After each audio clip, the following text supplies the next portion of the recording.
আসসালামু আলাইকুম রহমতুল্লাহ। নাহমাদুহু ওয়া নুসাল্লি আলা রাসূলিহিল কারীম, আম্মা বাদ। সম্মানিত সাংবাদিকবৃন্দ, উপস্থিত কেন্দ্রীয় নেতৃবৃন্দ সহ সবাইকে দ্রোহ ও জাগরণের মাস জুলাইয়ের প্রথম দিনে ইসলামী ছাত্র আন্দোলন বাংলাদেশের পক্ষ থেকে সংগ্রামী শুভেচ্ছা।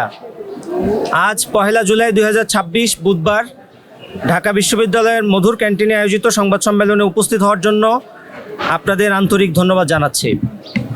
শুরুতে গভীর শ্রদ্ধার সাথে স্মরণ করছি জুলাই সংগ্রামে শাহাদত বরণকারী শহীদদের এবং যারা এই লড়াইয়ে অংশগ্রহণ করেছেন সবাইকে গভীর শ্রদ্ধার সাথে স্মরণ করছি, আহতদের সুস্থতা কামনা করছি।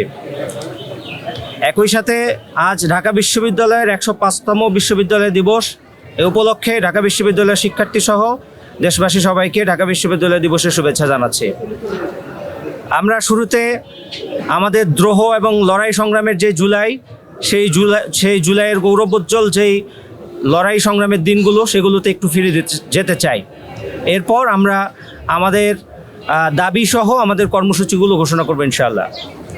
আপনারা জানেন, সরকারি চাকরিতে অযৌক্তিকভাবে 56% কোটা নির্ভর নিয়োগের সিদ্ধান্তের ফলে যে বৈষম্য বাংলাদেশের উপর চাপিয়ে দেওয়া হয়েছিল, সেই বৈষম্যের বিরুদ্ধে কোটা না মেধা স্লোগানের মাধ্যমে এই সংগ্রামের সূচনা। 6 জুন ঢাকা বিশ্ববিদ্যালয়ের শিক্ষার্থীবৃন্দের ব্যানারে হাইকোর্ট কর্তৃক কোটা পুনর্বহালের সিদ্ধান্তের প্রতিবাদী কর্মসূচি ছিল এর সূচনাবিন্দু। সেদিন ইসলামী ছাত্র আন্দোলন বাংলাদেশের কেন্দ্রীয় সভাপতির সিদ্ধান্তে এতে অংশগ্রহণ করে ইসলামী ছাত্র আন্দোলন বাংলাদেশ ঢাকা বিশ্ববিদ্যালয়ের নেতৃবৃন্দ। সে থেকেই জুলাইয়ের প্রতিটি রণক্ষেত্রে এবং সংগ্রামের প্রতিটি মুহূর্তে সাংগঠনিকভাবে লড়াইয়ে যুক্ত ছিল ইসলামী ছাত্র আন্দোলন বাংলাদেশ। শিক্ষার্থীদের কোটা বাতিলের আন্দোলনে আনুষ্ঠানিক সংহতি জানিয়ে দেশব্যাপী সকল ক্যাম্পাস ও জেলা মহানগরের নেতৃবৃন্দকে নির্দেশনা দিয়ে সাংগঠনিকভাবে সম্পৃক্ত করে ইসলামী ছাত্র আন্দোলন বাংলাদেশ। স্বৈরাচারী খুনি হাসিনা শান্তিপূর্ণ আন্দোলনকারীদের রাজাকার ট্যাগ দিলে 15ই জুলাই রাতেই সারা দেশের প্রায় সব ক্যাম্পাসে হল থেকে একে একে নেমে আসে শিক্ষার্থীরা। ছাত্রলীগের সন্ত্রাসীরা শিক্ষার্থীদের উপর নির্বিচারে হামলা চালালে রাজপথে ছাত্র সংগঠন হিসেবে সর্বপ্রথম বিক্ষোভ মিছিল ও প্রতিবাদ সমাবেশ করে ইসলামী ছাত্র আন্দোলন বাংলাদেশ। পরদিন 16ই জুলাই রংপুরের নুরুল দিনের উত্তরসূরি শহীদ আবু সাঈদ বুক চিতিয়ে অস্ত্রের সামনে হাত প্রসারিত করে দাঁড়ালে নৃশংসভাবে পাখির মতো তাকে গুলি করে হত্যা করা হয়। শুরু হয় খুনি শেখ হাসিনার রক্ত উৎসব। এই নির্মম হত্যাকাণ্ডের পর দেশব্যাপী ছাত্র জনতার বুকে যুগের সঞ্চিত ক্ষোভ অগ্নেয়গিরির লাভার মতো বিস্ফোরিত হয়। স্বৈরাচার বিরোধী দাবানল জ্বরে ওঠে সারা দেশে। দেশের কওমি শিক্ষার্থীদেরকেও এই লড়াইয়ে যুক্ত করে ইসলামী ছাত্র আন্দোলন বাংলাদেশ। 17ই জুলাই সাংগঠনিক সিদ্ধান্তে চরমোনাই কওমিয়া শাখার নেতৃবৃন্দ শিক্ষার্থীদের নিয়ে রাজপথে বিক্ষোভ মিছিল ও প্রতিবাদ জানায়।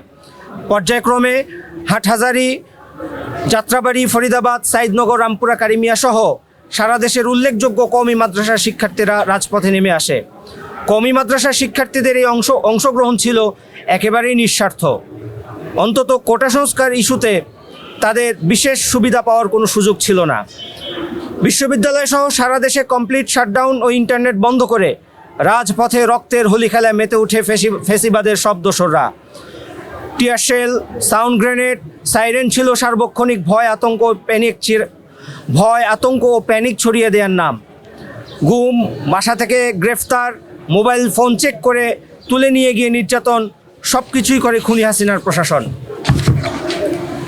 একে একে শহীদ হন পীর সাহেব চরমোনাই নেতৃত্বাধীন মুজাহিদ পরিবারের সন্তান শহীদ মীর মাহফুজুর রহমান মুগ্ধ।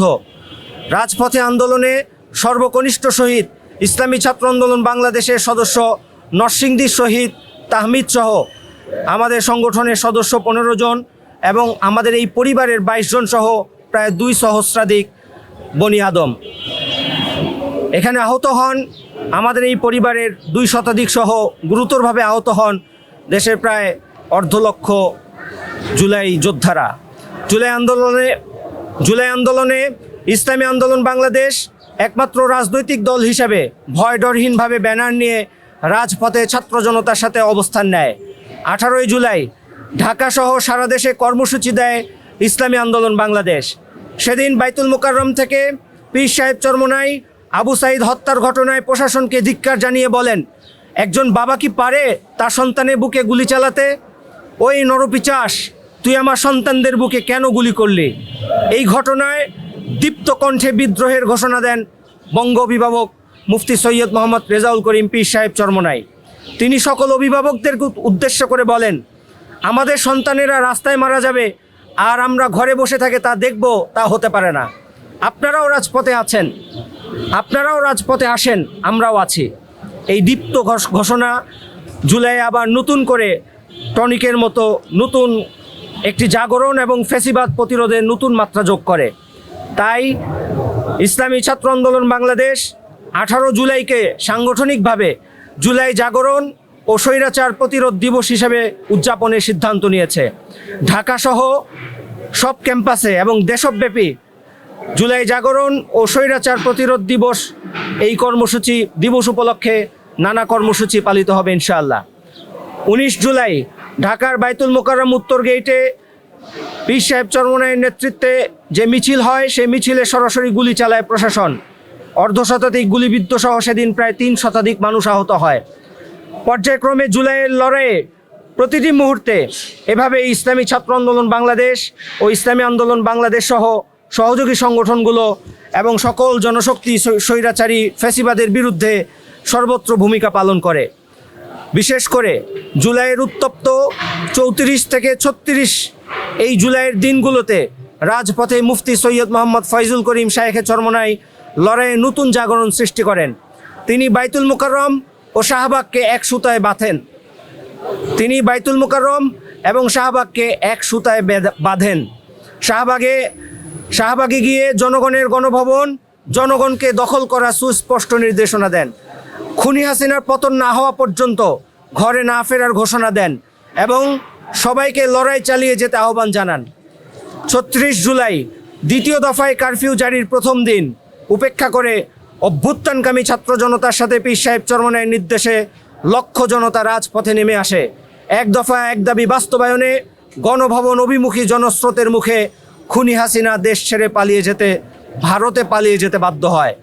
প্রিয় সাংবাদিক বৃন্দ, জুলাইয়ের চেতনা একটি দীর্ঘ সামাজিক ও নৈতিক সংগ্রামের প্রতিফলন, যেখানে অন্যায়, দমন ও বৈষম্যের বিরুদ্ধে ছাত্র জনতার ঐক্যবদ্ধ প্রতিবাদ ইতিহাস সৃষ্টি করেছে।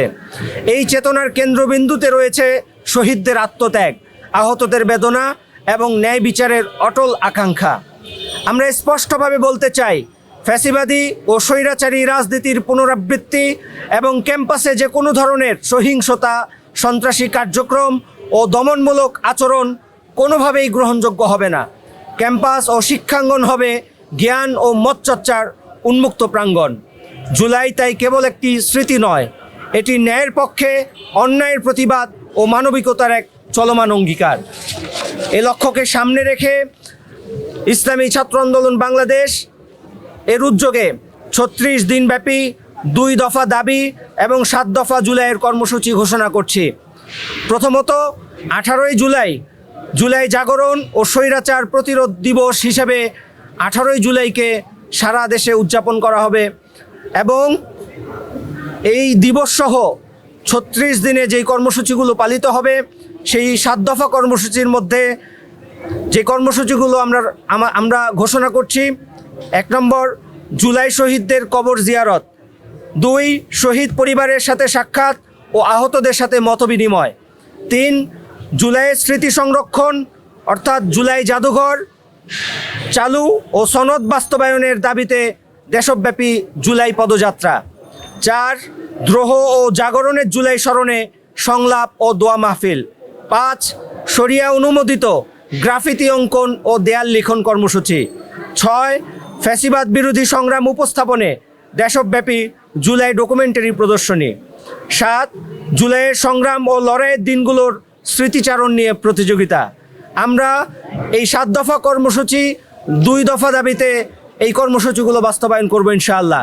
এই 2টি দফার মধ্যে রয়েছে জুলাই সনদ বাস্তবায়ন অবশ্যই করতে হবে, আর দ্বিতীয় দাবি হলো জুলাইয়ের স্মৃতি সংরক্ষণে যেই ফ্যাসিবাদের কেন্দ্র ছিল যে গণভবন, সেই গণভবনকে জুলাইয়ের স্মৃতি জাদুঘর হিসেবে রূপান্তর করার যে প্রক্রিয়া, সবগুলো করা গেলেও কোনো এক অদৃশ্য কারণে এই জুলাই জাদুঘর জনগণের জন্য উন্মুক্ত করা হচ্ছে না। আমরা অনতিবিলম্বে এই জুলাইয়ের মধ্যে এই জুলাই জাদুঘরকে, জুলাই স্মৃতি সংরক্ষণগার হিসাবে জুলাই জাদুঘরকে জনগণের জন্য উন্মুক্ত করে দেওয়ার জন্য বিশেষভাবে দাবি জানাচ্ছি। সবাইকে ধন্যবাদ। আসসালামু আলাইকুম ওয়া রাহমাতুল্লাহ।